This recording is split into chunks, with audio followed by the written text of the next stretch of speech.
Namaskar from Kaivalyadhama, Lonavala. On behalf of Kaivalyadhama, University of Mumbai, SNDT University, and the Hyderabad Sindh National Collegiate Board University, I welcome you here for this discussion session, sir. It's a pleasure to have you on this. Pranam, and great pleasure to be here. And many congratulations for making this a consortium of three such good universities along with Kaivalyadhama. Quite a unique initiative, and congratulations once again. Yeah. Thank you so much, sir. So I have few questions which actually come on behalf of the students, because student fraternity has been inside for a long time, as we all have, but of course they have a different dimensions. So one of these questions which has been circulating amongst the youngsters and which they often ask, they say that there is no doubt that we see so many yoga gurus, so many teachers around, but there is a great amount of confusion to distinguish between what is the difference between spirituality and religion. So, sir, according to you, we would like to know about this. This is a wonderful question, and I think a very important, very relevant one. And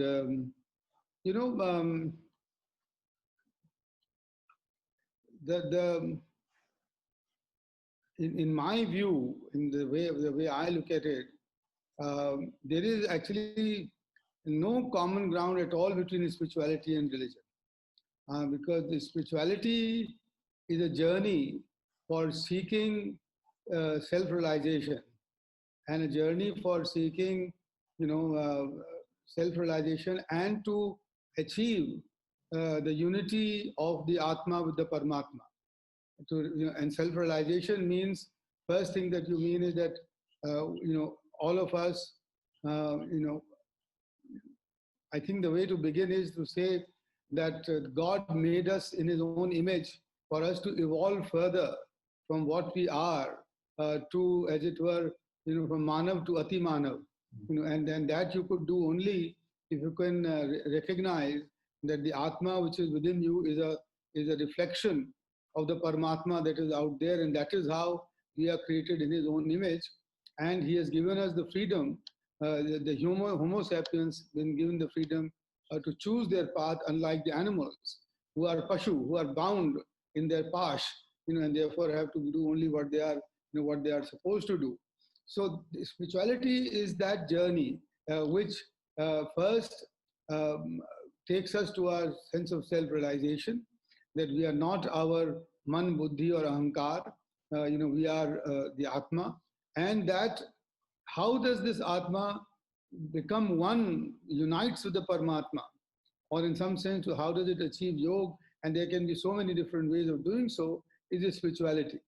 Religion, on the other hand, has become the sort of, the religion has become an organized system of do's and don'ts, and customs and rituals, which was originally maybe meant to perpetuate the teachings of some incarnations or the other for people to go on their spiritual journey, but has actually degenerated, if you like, into being some form of an organized,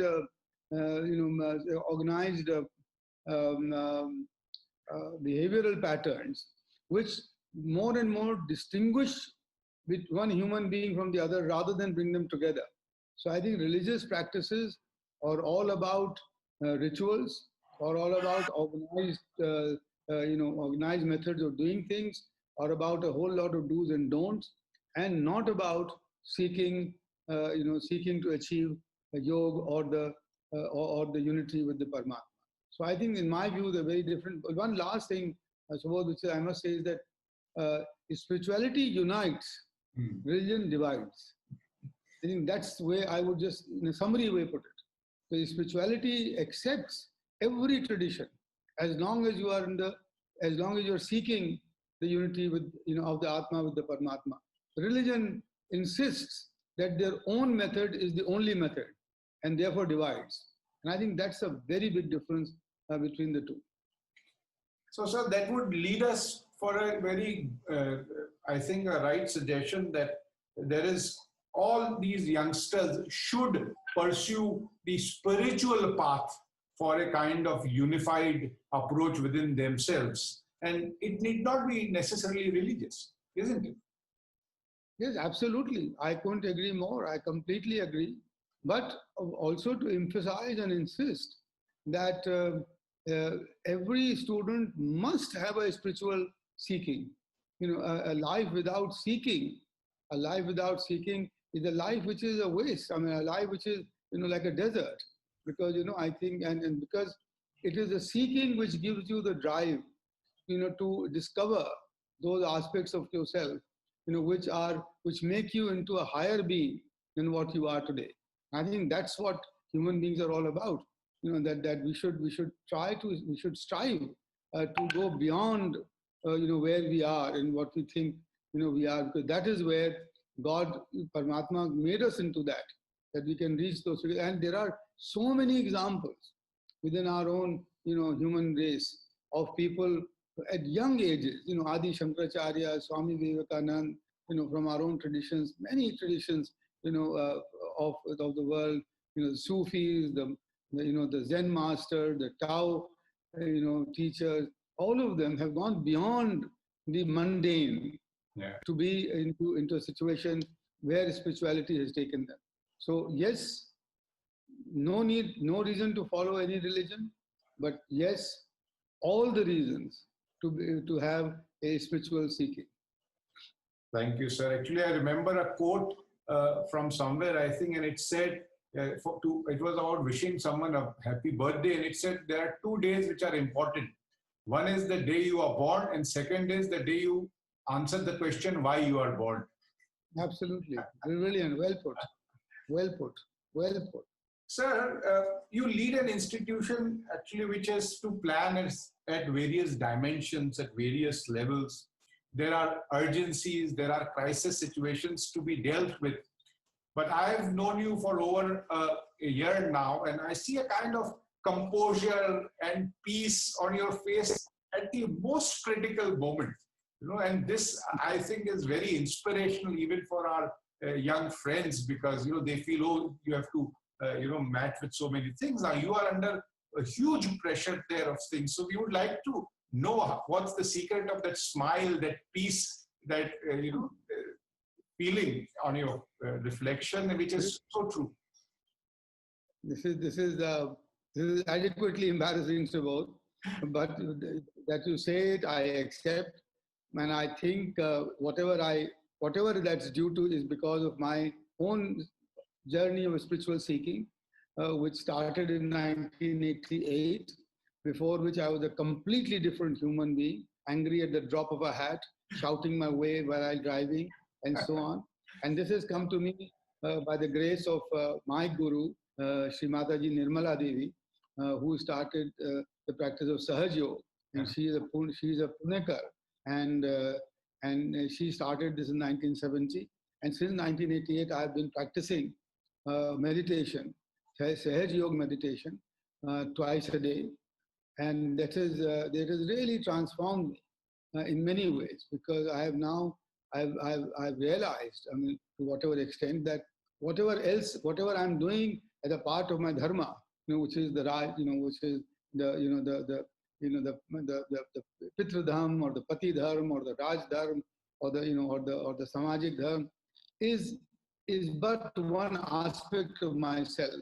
But the real meaning of my life comes when I get connected to my inner being, when I get connected, when I find, when I am in my thoughtless awareness, in the nirvicharita, where I experience the anand, which is different from sukh. So sukh and dukh go together, have a duality, which anand doesn't. And that's the secret. Because, whenever you are in a stressful situation, if you can dive into yourself and discover the source of joy and anand within, and that anand can go to Anand and Chidanand and Paramanand and Satchidanand and Niranand and so on. So there are stages of that, Then what you see, that the rest of it which is going on is but, in some sense, just a transitory phenomena and nothing that you should get affected by. So that's the secret is very simple. Meditation twice a day and every day. And if you can, so then what you do is basically you cleanse yourself in the evening and you charge your batteries in the morning, and therefore you can remain the way you are, in wherever you are. Very nicely put, sir. So in another way, I think for the youngsters, it is very important probably this is also a way, like what you said, to spend time with their own selves. Because I often remember what, Swami Anubhavanandji visits here, and he often says that you should learn to be happy in spite of and not because of. So I think that's a way. Absolutely. That's the. So, sir, many times, I have been interacting with these youngsters from universities and colleges, and one of the questions they have, they say, we have had people coming to us, lecture to us, discuss about yoga, discuss about some good religious practices, or for that matter, spiritual practices. But often they have been insisting that the desire is the root cause of the problem, desire is the root cause, and we are teenagers, so we don't understand if we don't have, the desire for us serves as a motivation.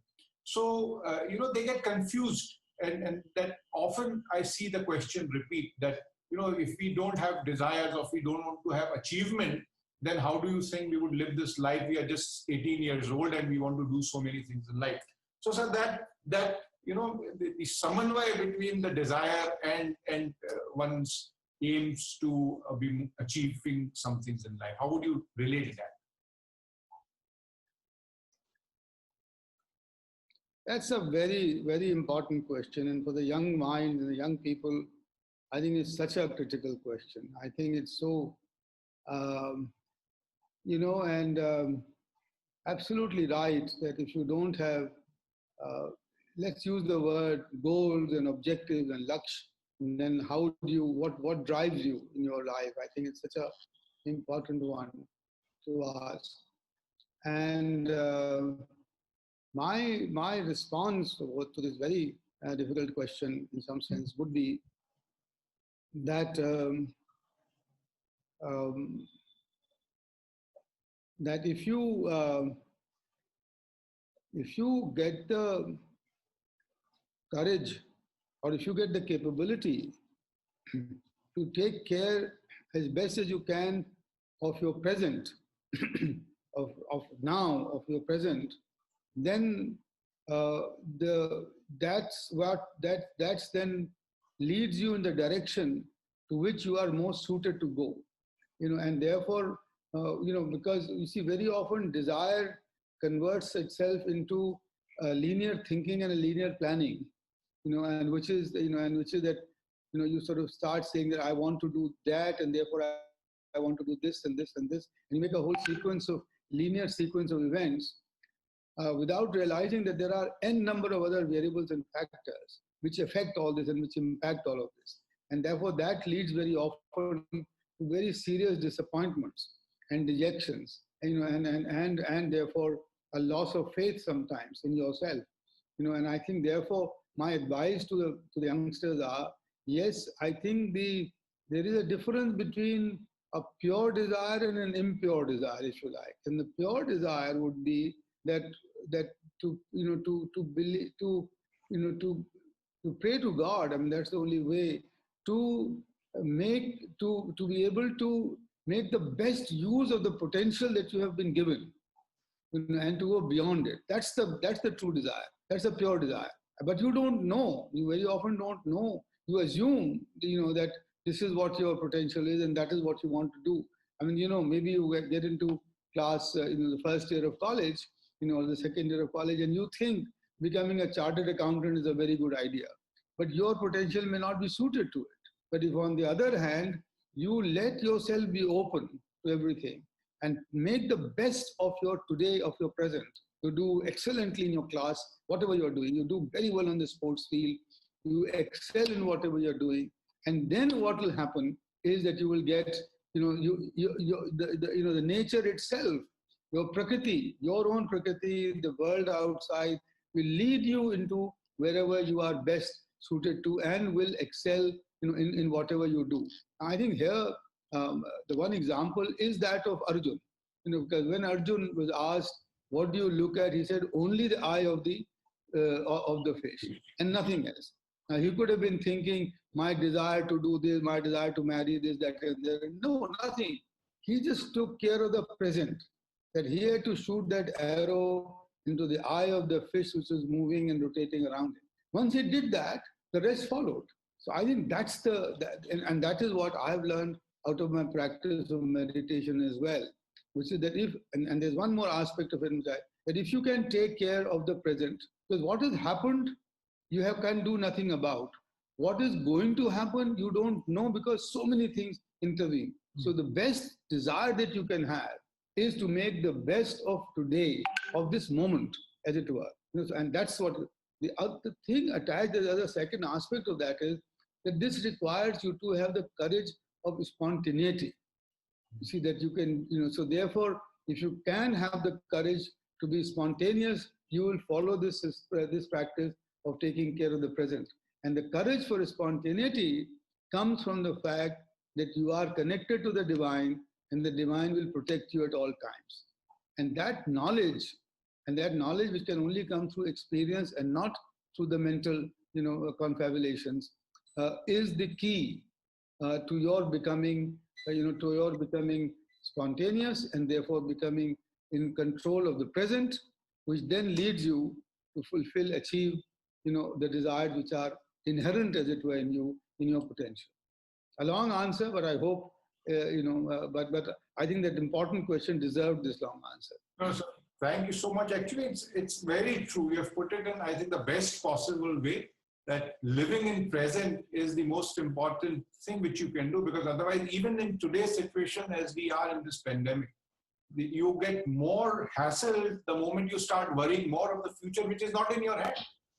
So the young minds, definitely, if you live in the present moment, that's, I think, and the connectivity between the divine, what you said, plays a very important role. Good. Mind is a monkey. That's what's been said more than often. And youngsters say, well, we are like monkeys. The question is, how do you balance the monkeying around and the stability?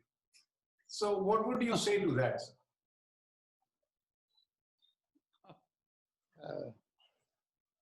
Because there is this pravritti in the youngsters, and that is there to stay. But at the same time, we are wanting to transcend to a more stable side. So,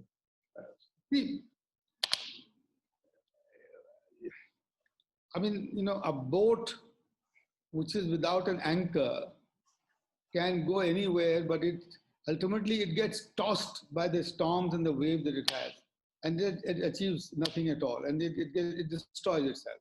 Similarly, a monkey, without being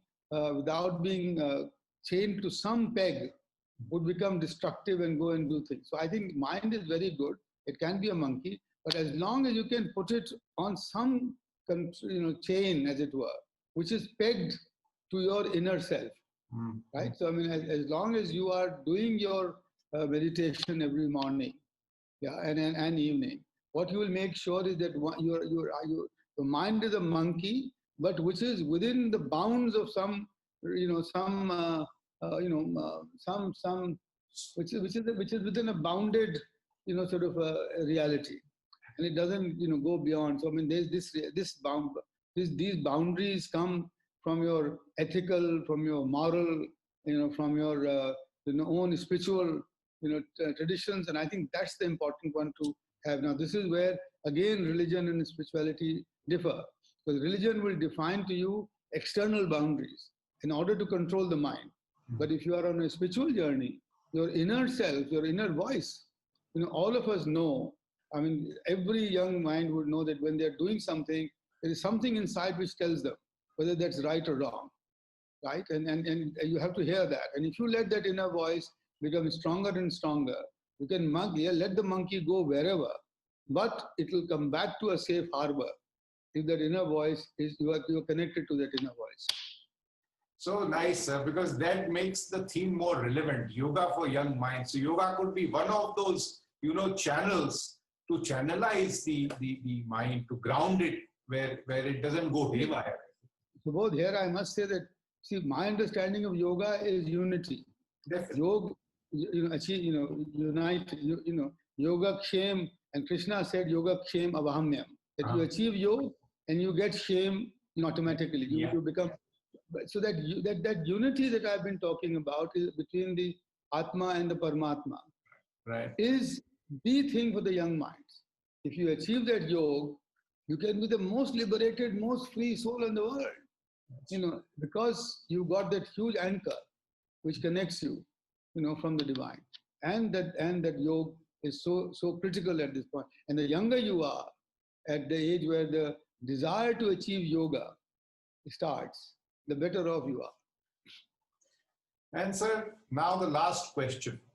We have had these times which are trying, which have created a lot of anxiety. Students, actually, none of us know practically for sure that, how are we headed and where we are headed. So what would be your message for these students who are bound to stay at home for longer time now because, nothing seems to be starting too soon. And then there are these set of people who are graduating this year from prestigious IIMs and IITs who would have had good packages received, and we have received a lot of consultation requests from these graduates from these years that they are very, very scared. So what would be your message to them as a hope and positivity? Well, the first one is, of course, that this too shall pass, and and it's not there forever.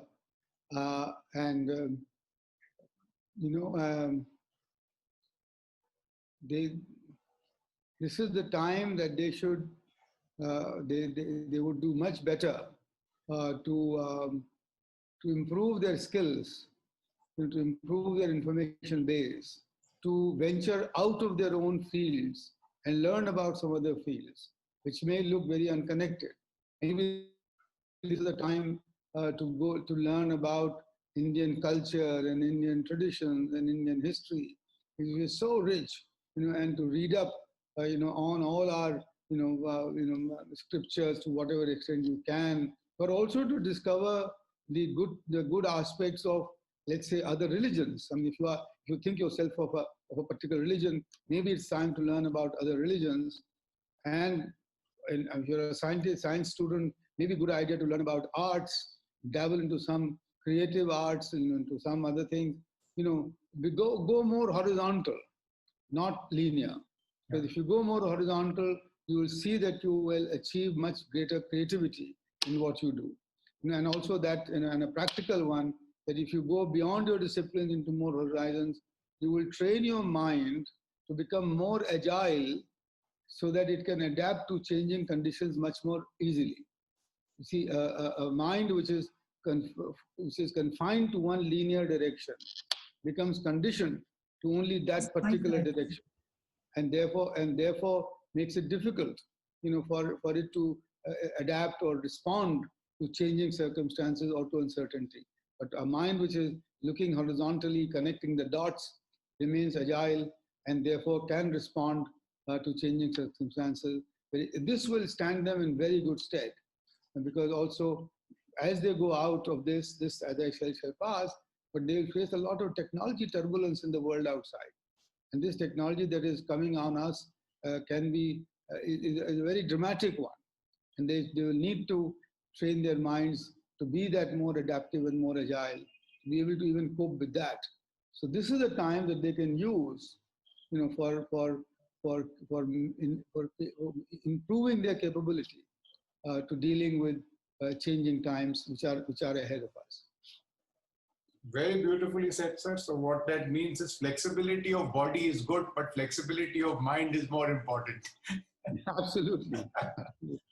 Thank you so much, sir. Thank you so much for your time. And we are really grateful. And I wish you all the best for the tasks which lay ahead of you. And on behalf of Kaivalyadhama, University of Mumbai, SNDT Women's University, and the Hyderabad Sindh National Collegiate Board, my heartfelt thanks to you, sir. Thank you so much, Sodh. Always a pleasure Right. talking to you. Thank And my regards to your father and to the Guru.